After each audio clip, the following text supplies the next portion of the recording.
Yo, I tell you what though, every year, millions of people make it a resolution. They resolve to read more books throughout the year, right? And I'm one of them. You know, you set out at the top of the year, you set out a reading list, say I'm gonna read X amount of books and such and such and such a type of book. If we're being honest, at the recording of this video, it's May. That's almost halfway through the year, and most people have not made it through half or even a quarter of their list, because we're all busy, right? We're all busy scrolling through the timeline. I'm not judging, but if you want to read more books, even if you are not interested in reading, in this video I will share with you 5 tips on how you can read more books this year, finish this year strong, even if you don't like reading. Let's get into it.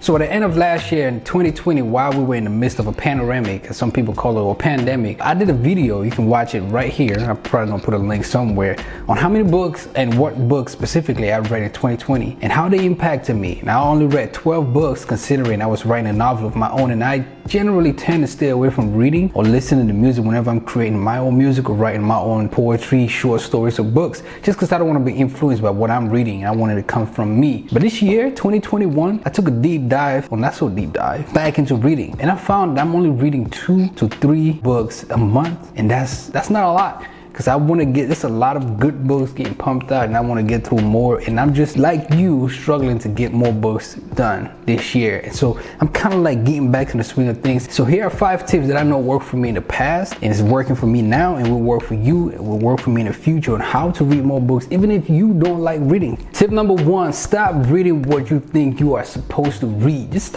stop reading what you think you are supposed to read. Early on when I was starting reading and falling in love with reading and writing, I thought I was supposed to read what would make me feel validated in the reading community, whatever community that was, you know what I mean? Like stuff that really wasn't me.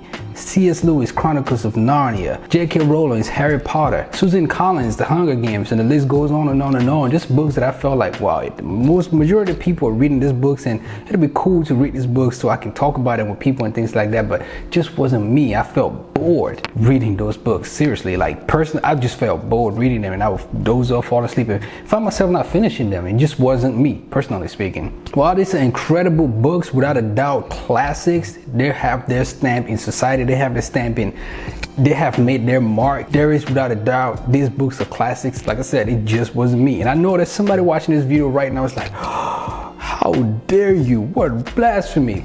Hey, listen, hey, it wasn't for me, dog. You can leave a comment, you know, and we can duke it out there. Actually, I ain't gonna duke it out in there with you, but this wasn't me, you know what I mean? And I speak from personal perspective. If reading Think and Grow Rich or the 4-Hour Work Week is more enjoyable for you than reading The Lord of the Rings, for example, then that's what you enjoy. Read what you think you will enjoy, not what you think you're supposed to read. It makes all the difference. It makes all the difference. And don't worry or think what you read and enjoy is gonna be a waste of time. No, if what you think you're gonna read is gonna be improving to your life, then that's what you like. If you enjoy books that make you smarter, that make you more skilled, that gives you a different perspective in another ethnic group or another perspective in another country, then that's what you enjoy. That's what you pick up. So stop reading books that you think you're supposed to read and read books that you enjoy. Tip number 2 is like tip number 1, and it's simple. Don't be afraid to stop reading a book that you are not enjoying. Remember, people read for pleasure. Just like when you turn on Netflix or Hulu to watch a show, the next episode and the next movie or the next show, you're watching it for pleasure. It's just like reading. When you flip the page, it's like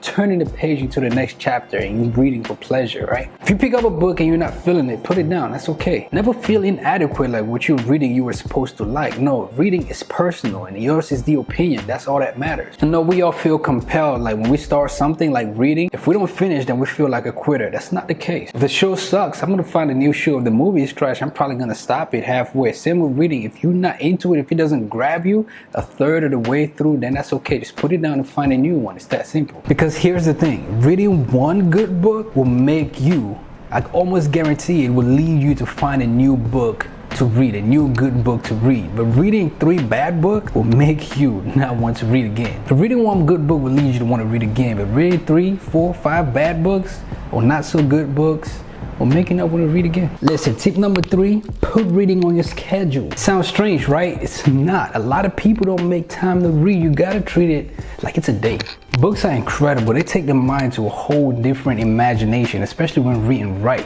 They can take you to places that you can only imagine of. They can give you empowerment. They can, make you think about things that you didn't think about before, give you a skill. Incredible writing. I always tell writers, people who reach out to me, listen, if you're not writing 20 minutes a day at least, you're a real writer. And same goes with reading. You got to put reading in your schedule daily to read every day. Whatever it is, newspaper, whatever it is, read. Practice it, make that muscle work every day. I know some people who read 30 minutes before they go to bed, 30 minutes when they wake up, 30 minutes for lunch break, something like that. People always have a book with them. I find when I was writing, it was better for me to write early when the hours are still fresh and it's quiet and it's still. Same with reading. I wake up early and I get my reading out the way, because at night when I go to read, it's a snooze fest, bro. The day I'm burned, looking at the pages, it just don't work for me. So find your routine, find what works best for you, put it on your schedule, make time for reading, and treat it like a date. It's like, put it on your schedule and make time for it. Feel me? Tip number 4 is to piggyback from tip number 3, and it's this: take advantage of downtime. Take advantage of downtime. A lot of us are busy, and that's good. That's true. Busy is sometimes good. For most people, when you're sitting in a train coming back or going to work in a commute, or when you're on your lunch break, have a book with you all the time. It's also good when you're at the airport waiting for your plane to board. You got incredible downtime. Instead of scrolling up and down the timeline, grab a book, crack a few pages, and turn them. You know what I mean? Take advantage of downtime. Always have a book on your hand, so when you get a little bit of downtime, you can pop in that audiobook, turn a few pages. Just take advantage of downtime.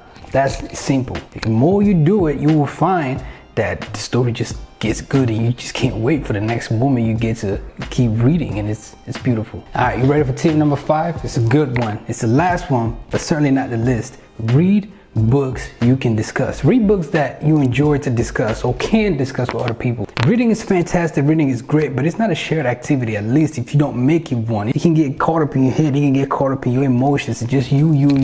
So read books that you can discuss with other people. Maybe through a book club, maybe through a book events, maybe through a book fair. Books that you can say, listen, bro, I read this book the other day. Oh, damn, you read that book too? I just read it last month. Wow, I got that book on my reading list. I'm gonna get to it. I got you. So read books that you can talk to other people about it. Ask a friend for recommendations. Ask a colleague at work for recommendations. Say, hey, what books are you reading? I want to check out some books. And then circle back to them. Ask them, what made you recommend that book? What made you like it? I think when I read the book, it got me thinking in this way. So you can discuss it. It makes reading fun. It makes you want to read more books. It just makes it a community event instead of just being in your head and you're like, I'm really getting all this knowledge and not doing anything with it. And feel free to engage with the author of the book. Trust me, as an author myself, I would be delighted if people reach out to me. People do reach out on Instagram, in the comment section. Leave a comment if you're watching this, and subscribe and like it so you too can help me out. If you didn't subscribe, if you watched to this point, what are you doing, bro? Subscribe to the channel. Appreciate you. Thank you. Please subscribe. Reach out to the author. People who have written books want to hear from you. There are grand authors out there, people who have 100,000 people in their mailing list. Of course, they probably won't get to you, but if it's an author that's accessible, that you can reach, believe me, they will be delighted to hear from you. So reach out to them, discuss the book, whatever it is that you have questions on, reach out to them and ask them and create conversation and dialogue in that way, please. So the bottom line in these 4 tips, quick tips on how to read more books, even if you don't like reading. Read what you enjoy: fiction, nonfiction, teen literature, romance, comic, all kind of stuff, self-help books. Read what you enjoy, what's gonna uplift you, what's gonna make you read it to the end. If you don't like it, put it down, grab more books. Engage with other people. Say, hey, listen, what are you reading? Here's what I'm reading, in a good way. And just make it a community event so you're not in a vacuum and you're not discouraged by what you're reading or what you're not enjoying. And remember, it's what you like that matters. So that's it for this video, this quick video on tips how you can read more books even if you don't enjoy reading. It's just what has worked for me, what is working for me, what will work for me in the future, what might work for you. Let me know what other tips you employ in your personal life to read more books in the comment section. I will greatly love to hear from you. My name is RifleX, and I just share videos on book publishing, things that I enjoy on this channel. If that's your kind of stuff, please subscribe. If not, please subscribe. If not, please subscribe. Yeah, just subscribe to the channel, bro. I appreciate you. Thank you for watching. I will see you in the next one. Peace.